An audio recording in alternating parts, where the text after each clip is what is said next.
A história se inicia com o protagonista sentado em uma pedra em meio à neblina. De repente, uma furry joga uma bola na direção dele, e ele se levanta e devolve a bola para a garota.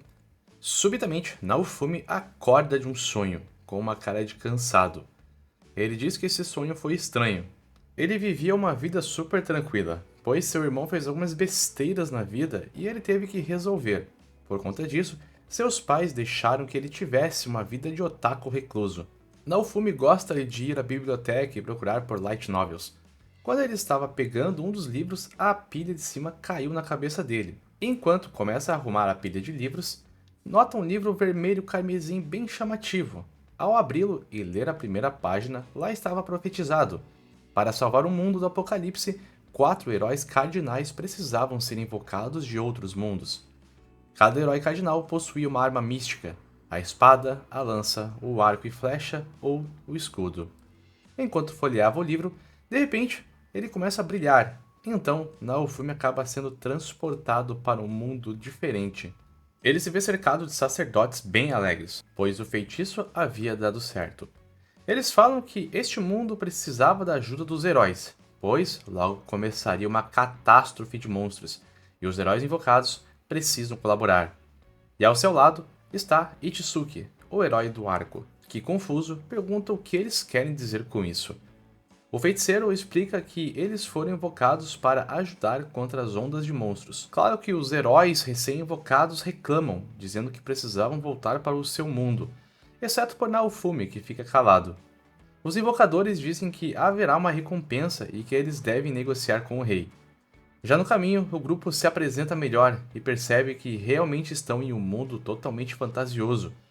Eles são apresentados então ao rei, Melromark, que pede que cada um dos heróis se apresentem. O primeiro herói a se apresentar é a Maki Ren, que tem 16 anos e é o herói da espada. O segundo é o herói da lança, Otoyasu.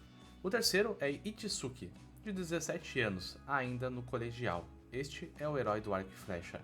E quando Naofumi ia falar seu nome, o rei acaba interrompendo e passando a conversa adiante, meio que ignorando a presença do outro herói. Naofumi pede atenção, dizendo que estão se esquecendo dele. O rei então pede desculpas e pede para que o herói invocado se apresente também. O nome dele é Naofumi. Ele tem 20 anos, está na faculdade e atualmente é o herói do escudo invocado. O motivo da invocação é explicado. Uma profecia apocalíptica foi anunciada, dizendo que o mundo passaria a ter ondas que arrasariam tudo. Diversas delas acontecerão e o mundo está prestes a ser dizimado, a não ser que os santos heróis salvem o mundo dessas ondas. Cada país tem uma ampulheta do dragão, que pode prever quando será a próxima onda. A primeira onda aconteceu antes dos heróis invocados aparecerem, e de alguma maneira os nativos deram um jeitinho. Mas as próximas ondas serão muito mais drásticas, e eles têm menos de um mês para a próxima onda. O herói Amaki diz que eles querem uma alta recompensa, e os demais também desejam isso. Eles dizem que, enquanto não forem inimigos, ajudarão este reino e este mundo. O rei pede que abram suas janelas de status. Amaki então explica que, no campo de visão deles, existe um ícone e que precisam olhar fixamente para abrir uma espécie de janela. Naofumi se assusta ao abrir uma janelinha de status. Itsuki diz que são seus níveis e eles estão muito baixos e que isso é preocupante, pois eles eram muito fracos. Os heróis, então, devem partir em uma jornada para desenvolver suas habilidades e capacidades físicas.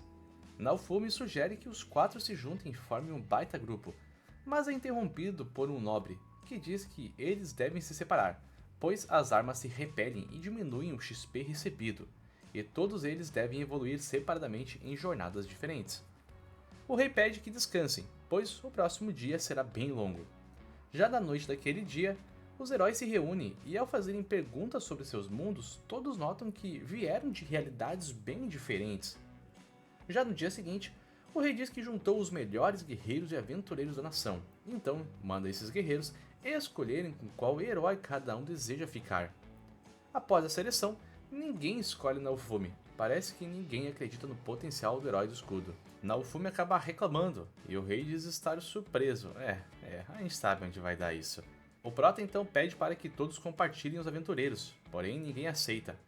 Uma mão no fundo da fila de Motoyasu se levanta, dizendo que deseja se juntar ao herói Naofumi. Com isso, o rei informa que todo mês eles receberão uma recompensa em dinheiro para todos. E como Naofumi estava praticamente sozinho, a recompensa dele seria um pouco maior. A galerinha acaba se separando e a garota se apresenta a Naofumi. Seu nome era Mine. Naofumi pensa que ela parece uma pessoa bem legal e que deve protegê-la a qualquer custo. Eles saem para explorar o reino. Mine pergunta para onde deveriam ir, e primeiro, Naofumi diz que é melhor ir a um ferreiro, e ela concorda achando a ideia maravilhosa. Chegando lá, o lojista apresenta todas as espadas, e quando tenta pegar em uma espada, ele acaba tomando um choque, sem ninguém entender nada. Ele tenta pegar a outra espada, mas leva o mesmo choque. Então, aparece uma notificação para ele, avisando que estava violando as regras das armas lendárias. Ele não poderia usar outra arma além de seu escudo. Naofumi consegue usar armaduras normalmente e acaba comprando uma cota de malha. Após a compra, eles vão farmar uma XPzinha e testar as habilidades do grupo. Depois de farmar, os dois compram uma armadura e uma espada para Mine. Naofumi pechincha com o ferreiro e após uma disputa épica de descontos e valores extras, eles chegam a um acordo de que todas as coisas custarão a bagatela de 480 moedas de prata. Agora, com apenas 200 moedinhas sobrando, eles vão à taverna mais próxima e comem um baita de jantarzão. Mine pede para brindarem com vinhos, mas Naofumi fecha a cara, diz que não bebe bebidas alcoólicas. E claro que ela se surpreende, diz que é raro os homens recusarem brindar com mulheres, mas respeita a decisão dele. Naofumi se retira do ambiente para ir tirar uma sonequinha. Só que subitamente, ao acordar, ele percebe que suas coisas foram roubadas, e duas carroças cheias de soldados chegam e o prendem sem entender nada, e acabam levando até o rei. Chegando lá, ele vê Mine. Ele a chama e pergunta o que estaria acontecendo, e com medo, a garota se esconde atrás de Motoyasu. Naofumi tenta conversar com o rei que suas coisas foram roubadas, mas o rei apenas manda o garoto se calar. O rei então pede para Mine repetir o que aconteceu, e ela diz que Naofumi estava bêbado, invadiu seu quarto e tentou fazer um sesgo com ela. O prota tenta se defender, dizendo que foi direto para a cama após comer, porém ninguém acredita nele. Então novamente ele questiona se caso essa galera teria provas. Um soldado então aparece, mostrando um sutiã, dizendo que o achou em cima da cama de Naofumi. E bom, eu não sei se isso aqui serve como prova, né? Mas seguimos. Naofumi, puto da vida, grita que Mine o enganou desde o começo. E berra para ser mandado de volta ao seu mundo e invocarem o novo herói de escudo. Os demais heróis chamam Naofumi de covarde, dizendo que ele fez tudo errado e agora queria fugir. Então, o rei diz que gostaria de enviá-lo de volta, mas não consegue, pois as únicas maneiras são ele morrendo ou acabando com todas as ondas de monstros. Naofumi então repete que acabará com todas as ondas sozinhos. Ele tira algumas moedas de prata do escudo e joga em Mine, dizendo que se ela queria dinheiro, era só ter pedido. Após a discussão, uma mulher com máscara aparece, escondida atrás de um pilar, ouvindo tudo. Andando pela cidade, ninguém ousa chegar perto de Naofumi, por medo, nojo ou raiva. Todos os boatos se espalharam. Durante sua volta pela cidade, o ferreiro puxa Naofumi pela gola e diz que ele merecia apanhar. Então, o prota pergunta se até ele vai ficar assim. O ferreiro fica surpreso e percebe que Naofumi estava diferente.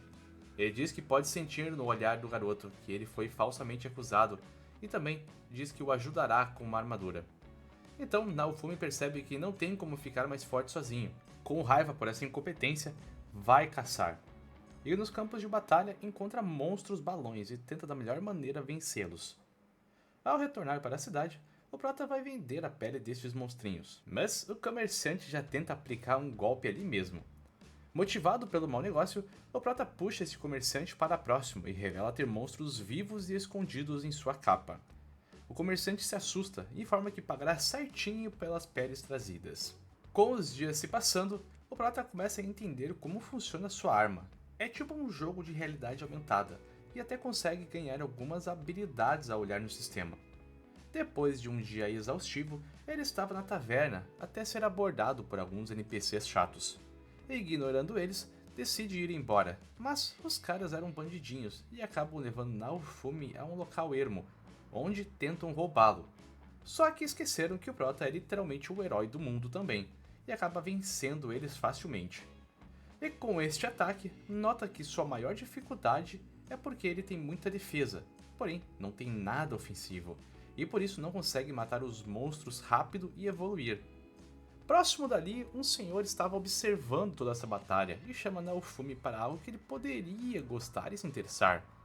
Seguindo esse tal senhor, ele entra em um estabelecimento bem notável e acaba notando diversas criaturas, desde monstros até demi-humanos, todos escravizados. O comerciante explica como que funciona o mundo de escravos, e eles sempre irão obedecer por conta das maldições que são impostas e que podem até mesmo matá-los. Eles entram em uma sala com diversas gaiolas de ferro e vários demi-humanos presos. Enquanto o comerciante vai explicando o que seriam, valores e por aí vai, o Prata fica bem interessado em um som distante. Ao ir checar, era uma garota demi-humana. Ela estava suja, amedrontada e claramente sofrendo nessa gaiola. E algo no olhar dela desperta a curiosidade e até mesmo a compaixão do Prata.